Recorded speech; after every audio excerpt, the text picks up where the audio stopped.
April Williams says, lost a friend because she didn't like that I supported Trump.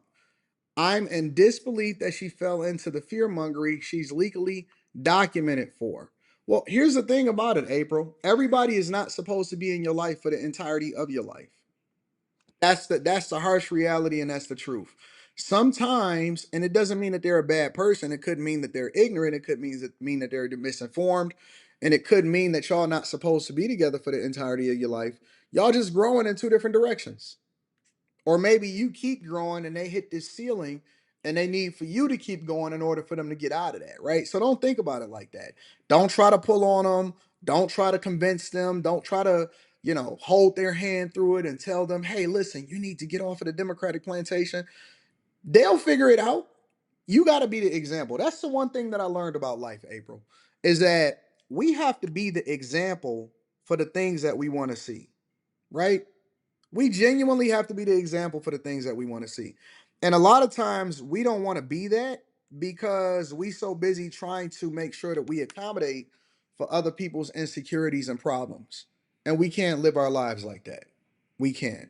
You know, I was told by several different people in my life that I wouldn't be as successful as I am. That my success had to come through them. And then I was told by other people, and I'm not even talking about family members, I'm talking about just people that I've encountered throughout my life.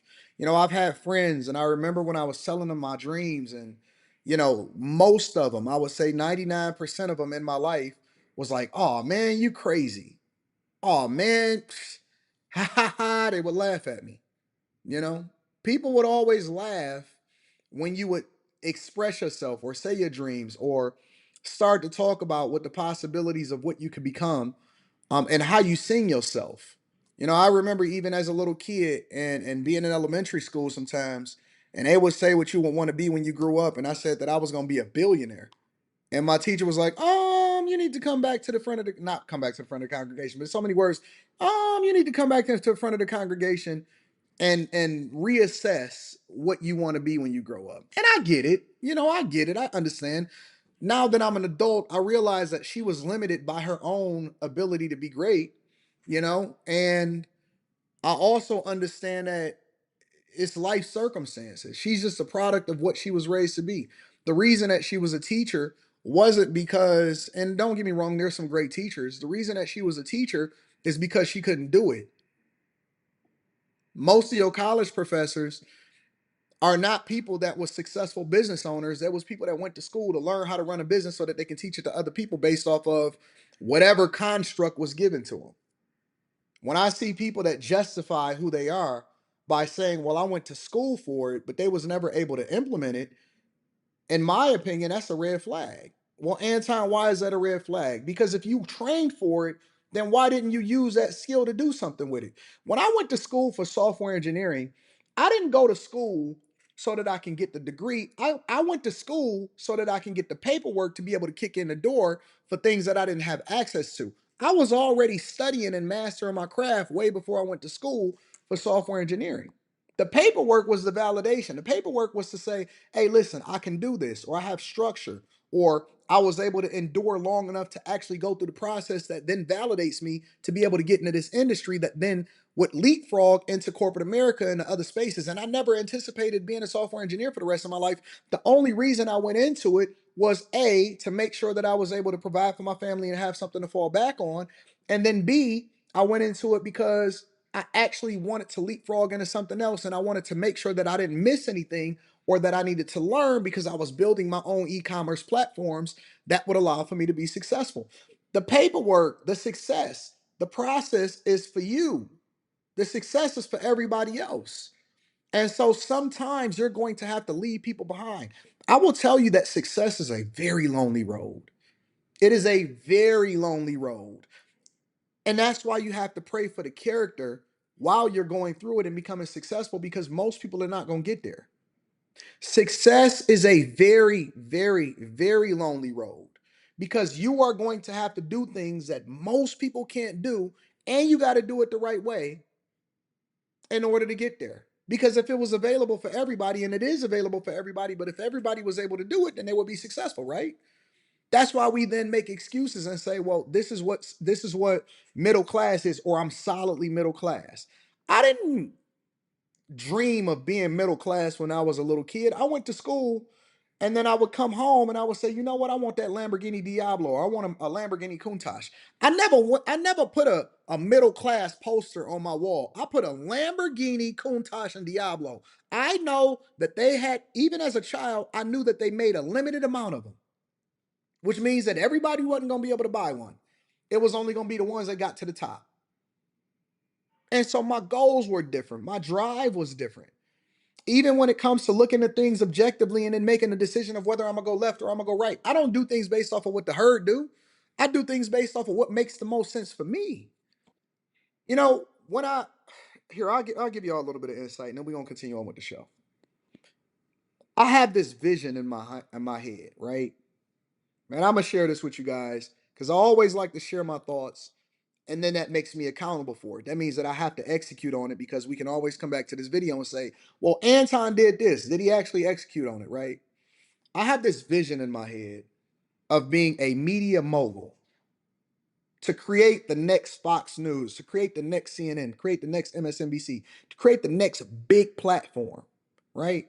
And so you can look at me today, or you can look at me 5 years ago, and I'm vastly different. My platform is different. My ability to be able to communicate effectively is different. My business mindset, I've learned so much when it comes to the creator economy, right? And you can look at me today and say, because I'm gonna hear the same things. I'm gonna hear the same stuff that I heard in elementary school, as I heard in middle school, as I heard in high school, as I heard in college, as I heard when I was in a plant, as I heard when I was in corporate America. And people are going to tell me what I can't do. And I love that. And I love it because it propels me and it gives me that negative motivation, and I use it as energy in a positive way instead of a thing that then beats me down. And I'm looking for somebody to doubt me. And so when every time somebody tells me what I'm not, or if every time somebody says something that's a lie and they lie on me and they say that it's the truth, I embrace it. I love it.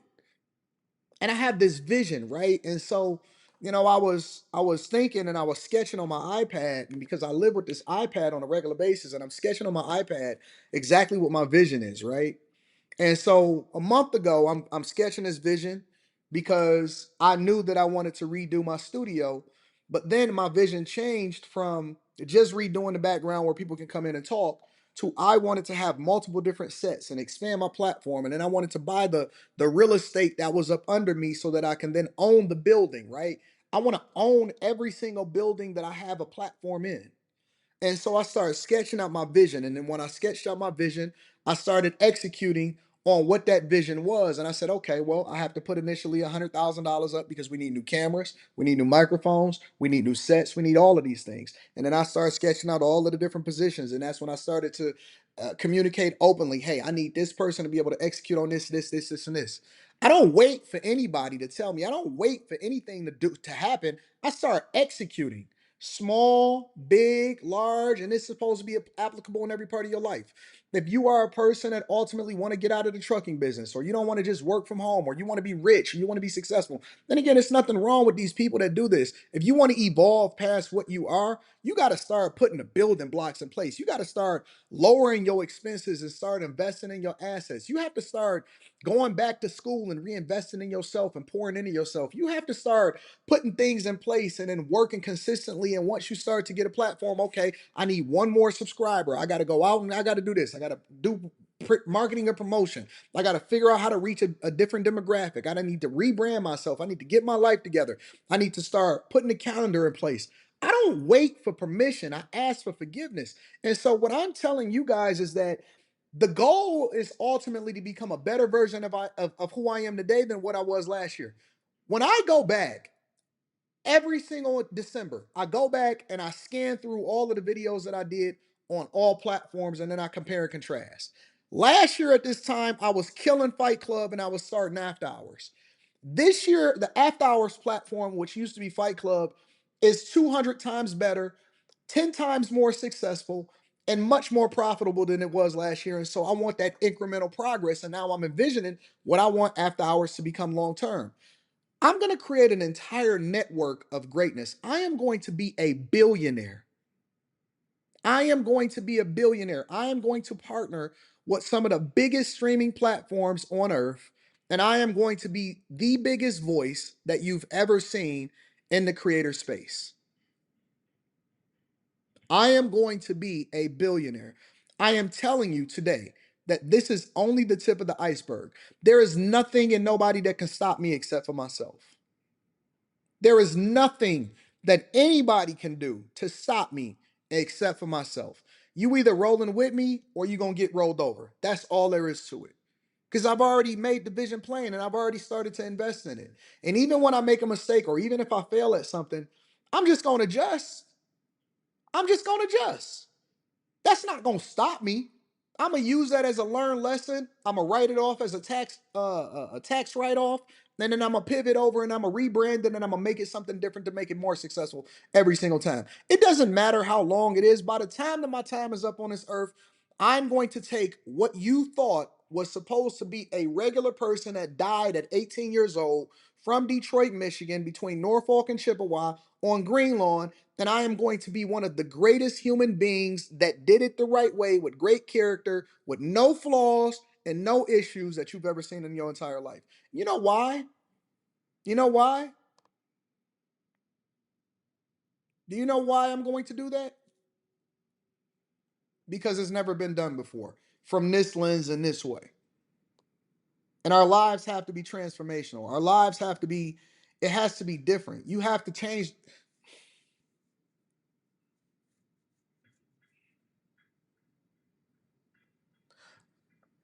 I'm looking from this penthouse and I'm looking at this crane right here, right? This crane is moving and it's building all of that stuff and everything like that, right? And I'm looking at Canada when I'm streaming from y'all. I'm supposed to be here. I'm supposed to have the greatest. I'm supposed to have the best car. I'm supposed to be great. I'm supposed to be here. I'm supposed to be at the top of the building. Let me stop. Let me stop, bro. Let me stop. Because I'm about to get into one of the modes. We different. Your dream is to be normal. My dream is to be abnormal. We just different. We just different. We see things different.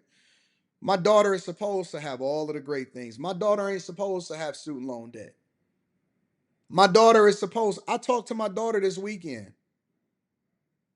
You know what the conversation was? The expectation for her to go to college, to learn new skills, to ultimately come back and pour it into the business because this is something that she's going to eventually take over. That's the conversation that I have with my 16-year-old daughter.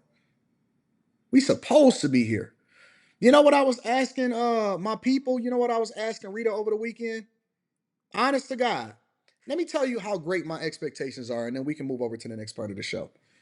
You know what I was asking Rita over the weekend? I said, you think I can convince this person? Do you think I can convince this person to move to Detroit to come and cook this up and be a part of this movement that I got going on? You think that I'll be able to get this person to move to Detroit? Man, I wonder if this person, if I could recruit this person to come and do this show in this new studio I'm building. I have great expectations. I may not be able to convince the person. The train is going there. I have great plans that I'm going to execute on. You can't recruit me. I recruit you. When they recruit me for these shows, I got a pitch 2 weeks ago from a network that asked me if I wanted to be a host, possibly host a show or be a co-host of a show. You can't pitch me, I pitch you. Why would I join your show to be a co-host when I'm recruiting co-hosts for my own thing? Anyways, let's continue. Let's move on. I don't want to get there. I don't want to get there. I just want to let y'all know when I'm setting the precedent of what 2025 going into 2026 is going to be. I'm setting the precedent for what 2025 and 2026 is going to be. I set a goal for y'all last year. I wanted every single bag chaser to strive to make $250,000 a year. The number is going up. I want every single bag chaser to strive to make $300,000 a year. We're going to talk about that inside of the Patreon.